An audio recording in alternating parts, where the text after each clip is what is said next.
বিশাল এতিয়া জেলত, গতিকে এই টকা উভতাই নাপায়।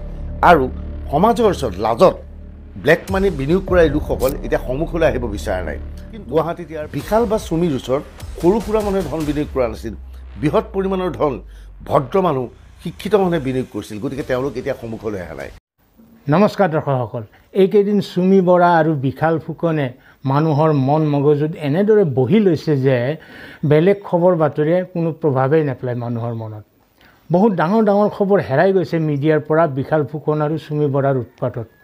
মোৰ মনতো বিভিন্ন প্ৰশ্ন জাগিছে। আজি 5টা প্ৰশ্ন মই আপোনালোকৰ সৈতে শ্বেয়াৰ কৰিবলৈ আহিছোঁ। ভিডিঅ'টোৰ শেষৰ ফালে মই জ্যেষ্ঠ সাংবাদিক অতনু ভূঞা ডাঙৰীয়াৰ এটা ভিডিঅ' সংলগ্ন কৰি দিছোঁ, য'ত উত্তৰবোৰ আংশিকভাৱে আমি বিচাৰি পাম। পাৰিলে উত্তৰবোৰ আপোনালোকেও দিবলৈ যত্ন কৰিব কমেণ্ট বক্সত। প্ৰথমটো প্ৰশ্ন হৈছে, মানুহৰ পকেটৰ পৰা এনেই এটা ফুটা কৰি ওলাই নপৰে। তেনেস্থলত কি পদ্ধতিৰে কি কৌশলেৰে চুমি বৰা আৰু বিশাল ফুকনে মানুহৰ পকেটৰ পৰা কোটি কোটি টকা উলিয়াই লৈ গ'ল? আশ্চৰ্যকৰ নহয়নে? এই প্ৰশ্নটো মোৰ মনলৈ আহি আছে। দ্বিতীয়তে, কাৰ পৰা সংগ্ৰহ কৰিছে চুমি বৰা আৰু বিশাল ফুকনে টকাবোৰ? আমি জানো যে ৰ'জ ভেলী, জীৱনধাৰা বা চাহাৰা আদি সংস্থাবোৰেও মানুহৰ পকেটৰ পৰা টকা উলিয়াই লৈ গৈছিলে বিভিন্ন পদ্ধতিৰে। কিন্তু তাৰ কাৰণে বহুত হাহাকাৰ হৈছিলে, বহু মানুহ ওলাই আহিছিলে ৰাজপথলৈ, কিছুমানে নিজৰ সঞ্চিত ধন হেৰুৱাই হিয়া ধাকুৰি কান্দিছিলে। কিন্তু বৰ্তমান সময়ত আপোনালোকে মোক এনে এজন মানুহ দেখুৱাই দিয়কচোন, যিয়ে থানালৈ গৈ চুমি বৰা আৰু বিশাল ফুকনৰ বিৰুদ্ধে এজাহাৰ দিছে, বা এনে এজন মানুহ দেখুৱাই দিয়ক যিয়ে ছ'চিয়েল মিডিয়াত কৈছে যে মোৰ ইমান টকা বিশাল ফুকন আৰু চুমি বৰাই আত্মসাৎ কৰিলে, প্ৰবঞ্চনা কৰিলে। মই কিন্তু দেখা নাই, আপোনালোকে দেখিছে যদি নাজানো। কাৰণটো কি বাৰু? বৰঞ্চ সকলোৱে লুকুৱাব বিচাৰিছে। চাওকচোন এই ভিডিঅ'কেইটা।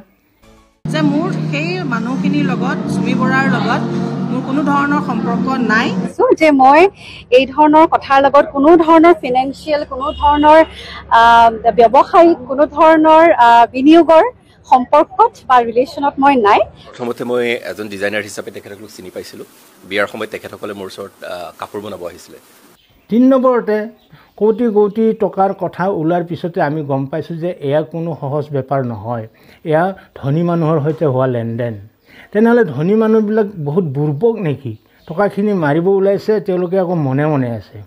কাৰণটো কি? এয়া মোৰ 3 নম্বৰ প্ৰশ্ন। চতুৰ্থতে, চুমি বৰাক এতিয়াও কিয় গ্ৰেপ্তাৰ কৰিব পৰা নাই আৰক্ষীয়ে? তেওঁ এনে কি যাদু জানে যে তৎক্ষণাত অন্তৰ্ধান হৈ থাকিলে? নে তেওঁক কোনোবাই কিবা কাৰণত ৰক্ষণাবেক্ষণ দিছে? এনেকুৱাও হ'ব পাৰে নেকি যে স্ক্ৰিপ্ট এখন লিখি থকা হৈছে, স্ক্ৰিপ্টখন লিখা হোৱাৰ পিছত চুমি বৰাই আত্মসমৰ্পণ কৰিব? মোৰ মনত উদয় হোৱা 5 নম্বৰ প্ৰশ্নটো হৈছে, চুমি আৰু বিশালে কেনেদৰে ৰিস্ক লৈছিলে?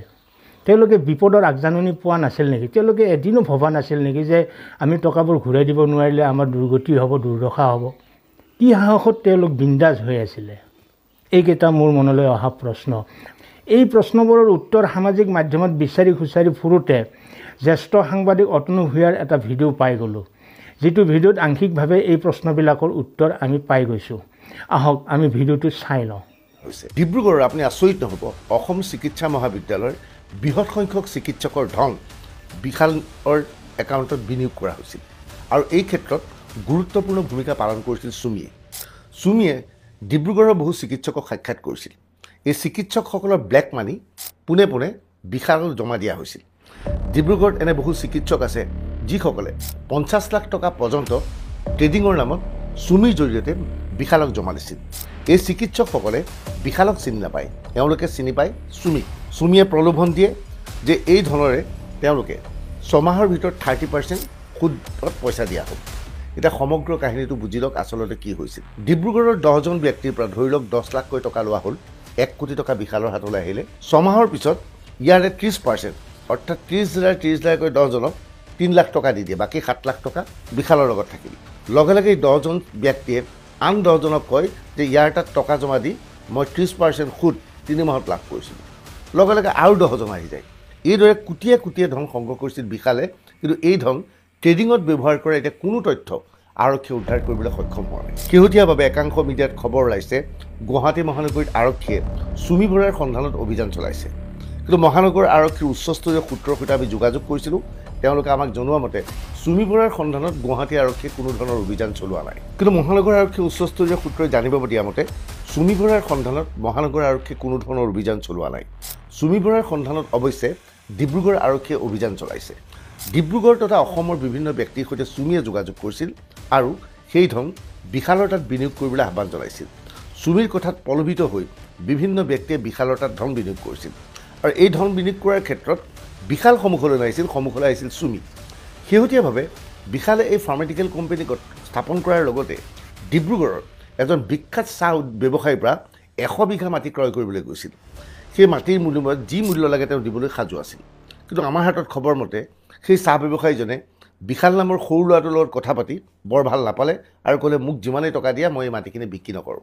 অৰ্থাৎ এইদৰে মাটি ক্ৰয় কৰি ৰাইজৰ ধনেৰে এক জীৱনশৈলী আৰম্ভ কৰিছিল বিশাল আৰু চুমিয়ে। বিশালৰ পৰা আৰক্ষীয়ে বিভিন্ন তথ্য আহৰণ কৰিছে। বিশালে যে কোনো ধৰণৰ ট্ৰেডিং কৰা নাছিল শেহতীয়া তথ্য সন্মুখলৈ আহিছে।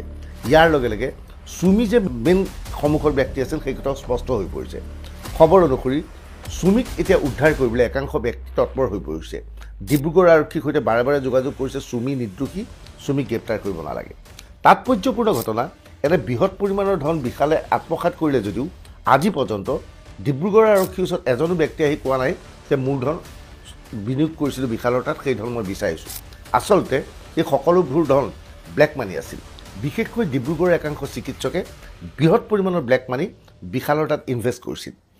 এইখিনিতে আপোনালোকক জনাওঁ, এই চিকিৎসকসকলে অধিকাংশই চিকিৎসা মহাবিদ্যালয়ত চাকৰি কৰে, নিৰ্দিষ্ট পৰিমাণৰ দৰমহা পায়। ইনকাম টেক্সত তেওঁলোকে সেই দৰমহাখিনি দেখুৱায়, তেওঁলোকৰ ইনকাম যিটো দৰমহা সেইখিনি দেখুৱায়। কিন্তু তেওঁলোকে বিভিন্ন নাৰ্ছিং হোমত যোৱাৰ বিনিময়ত যি ধন পায়, লেবৰেটৰী টেষ্ট কৰাৰ বিনিময়ত যি ধন পায়, সেইবোৰ সকলো আছিল ব্লেকত, অৰ্থাৎ নগদ ধন তেওঁলোকে লাভ কৰিছিল। এইদৰে চিকিৎসকসকলৰ হাতত বৃহৎ পৰিমাণৰ নগদ ধন আছিল আৰু 6 মাহৰ মূৰত 30% সুদ পোৱাৰ আশাৰে তেওঁলোকে চুমিৰ জৰিয়তে এই ধন বিশালৰ ওচৰত বিনিয়োগ কৰিছিল। এতিয়া বিশাল গ্ৰেপ্তাৰ হ'ল, চুমি পলাতক অৱস্থাত আছে। এনে অৱস্থাত এই ধন উভতাই পৰাৰ কোনো ধৰণৰ সম্ভাৱনা নাই। আৰক্ষীয়ে আশা প্ৰকাশ কৰিছে, বিশেষকৈ ডিব্ৰুগড় আৰক্ষীয়ে চুমি বৰাক গ্ৰেপ্তাৰ কৰাৰ লগে লগে বহু তথ্য সন্মুখলৈ আহিব। কোনে কোনে ধন বিনিয়োগ কৰিছিল, ইয়াৰ মাজত কোন অভিনেতা অভিনেত্ৰী আছে, কোন চিকিৎসক আছে, সেইবোৰ তথ্যও সন্মুখলৈ আহিব। কিন্তু সেই ধন যে তেওঁলোকে উভতাই পাব তাৰ সম্ভাৱনা খুবেই কম। তাৎপৰ্যপূৰ্ণ ঘটনা, এই ছেপ্টেম্বৰ মাহত বহুতৰ ধন বিনিয়োগ কৰাৰ 6টা মাহ সম্পূৰ্ণ হোৱাৰ কথা। এই ছেপ্টেম্বৰ মাহত বৃহৎ পৰিমাণৰ ধন বিশালে উভতাই দিয়াৰ কথা, কিন্তু বিশাল এতিয়া জেলত, গতিকে এই টকা উভতাই নাপায়। আৰু সমাজৰ ওচৰত লাজত ব্লেক মানি বিনিয়োগ কৰা এই লোকসকল এতিয়া সন্মুখলৈ আহিব বিচৰা নাই। গুৱাহাটীত ইয়াৰ পূৰ্বে দীপাংকৰৰ কথা আমি সকলোৱে জানো। দীপাংকৰৰ ক্ষেত্ৰত সহজ সৰল সাধাৰণ মানুহে তেওঁলোকে ধন বিনিয়োগ কৰিছিল, গতিকে ধন বিচাৰি তেওঁলোকে হাহাকাৰ কৰিছিল। কিন্তু বিশাল বা চুমিৰ ওচৰত সৰু সুৰা মানুহে ধন বিনিয়োগ কৰা নাছিল। বৃহৎ পৰিমাণৰ ধন ভদ্ৰ মানুহ, শিক্ষিত মানুহে বিনিয়োগ কৰিছিল, গতিকে তেওঁলোক এতিয়া সন্মুখলৈ অহা নাই। ডিব্ৰুগড়ৰ চিকিৎসকৰ বৃহৎ পৰিমাণৰ ধন যে ইতিমধ্যে হেৰাই গ'ল সেই কথা এক প্ৰকাৰ নিশ্চিত। দৰ্শকসকল, প্ৰশ্নৰ উত্তৰবোৰ নিশ্চয় আপোনালোকক পাই গৈছে। ডাল মে কুছ কালা হে, ডাল মে কুছ কালা হে, সেইকাৰণে ঘটনা যেনেদৰে আগবাঢ়িব লাগিছিল তেনেধৰণে আগবঢ়া নাই। যি নহওক, আমি শেষলৈকে চাই আছোঁ, আমিতো চাবহে পাৰোঁ। শেষলৈ কি হয় আমি দৃষ্টি ৰাখিম।